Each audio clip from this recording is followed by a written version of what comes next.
In the year 480 BCE, deep within the rugged mountains of Greece, a narrow pass known as Thermopylae, which means the Hot Gates, became the setting for one of the most legendary last stands in human history. Here, a small Greek force led by 300 Spartans and their king Leonidas faced the full might of the Persian Empire, led by King Xerxes I.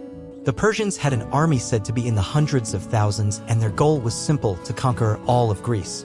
But the Greeks, though vastly outnumbered, refused to back down.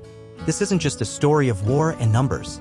It's about bravery, sacrifice, strategy, and the unwavering will of those who stand for their people, their freedom, and their homeland. Welcome to a moment in history that continues to inspire generations, the Battle of Thermopylae. The stage is set. To understand the battle, we must understand the world at the time.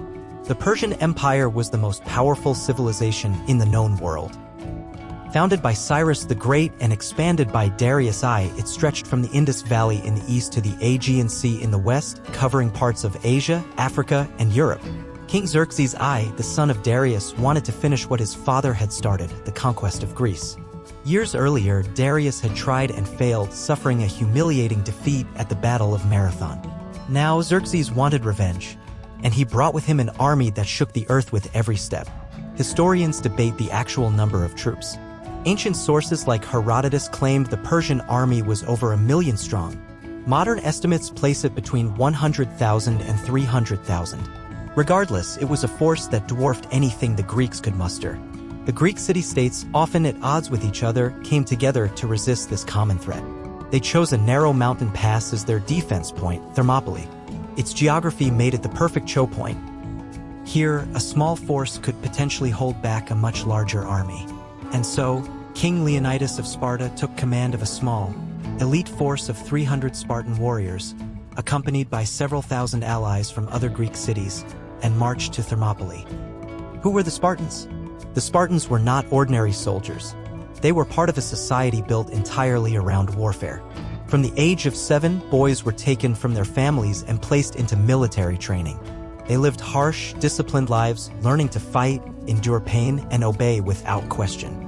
By adulthood, a Spartan man was a finely honed weapon. He had trained in combat, tactics, and survival. He was expected to fight to the death if necessary, never surrendering, never retreating. Sparta's military culture made them the most feared warriors in Greece. The 300 men who followed King Leonidas to Thermopylae were not randomly chosen. They were all fathers with living sons, meaning their bloodlines would survive even if they did not. This wasn't just a mission. It was a sacrifice. They knew the odds. They knew they likely wouldn't return. But they also knew that by holding Thermopylae, they could delay the Persian advance long enough for the rest of Greece to prepare. The Persian army arrives. As Xerxes' massive army approached Thermopylae, the sight must have been overwhelming. Long lines of soldiers, cavalry, elephants, and supply wagons stretched for miles. The Persian army was diverse, including warriors from across the empire: Medes, Babylonians, Egyptians, Indians, and more. They wore colorful uniforms and carried various weapons: bows, spears, axes, and curved swords. Xerxes expected the Greeks to surrender. He even sent messengers offering them a chance to lay down their arms. But Leonidas had one reply: "Molimlab, come and take them."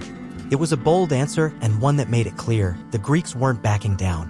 The Persians set up camp, preparing for a quick victory. But what followed would be a battle that lasted for 3 brutal days.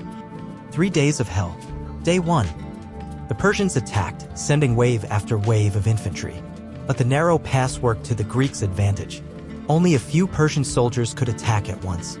The Spartans, using long spears and heavy bronze shields, formed a wall of warriors. Their phalanx formation was nearly impossible to break. Discipline, teamwork, and brutal efficiency defined their defense. For the entire day, the Persians threw their best at the Greeks, including their elite unit, the Immortals, but failed to make a dent. Day 2. Xerxes, frustrated and angry, launched even larger assaults.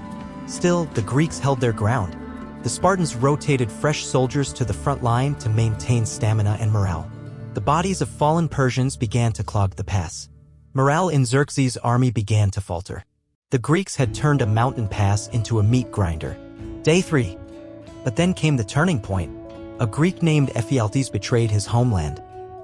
He told Xerxes of a hidden path through the mountains that would allow the Persians to outflank the Greeks.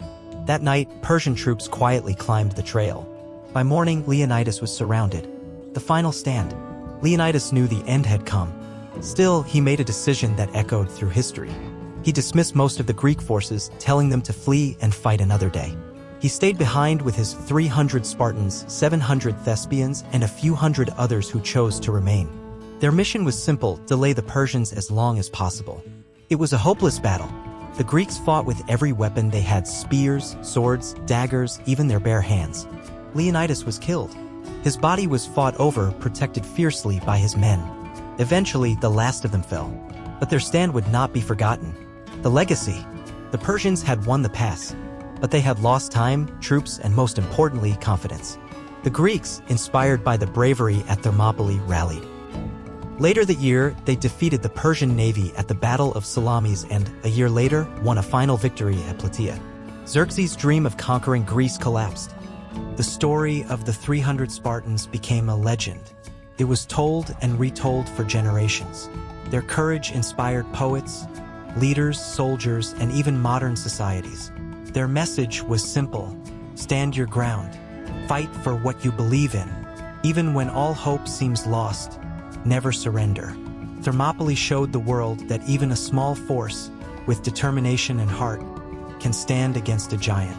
And sometimes, that's enough to change history. The Battle of Thermopylae reminds us that greatness isn't measured by numbers alone.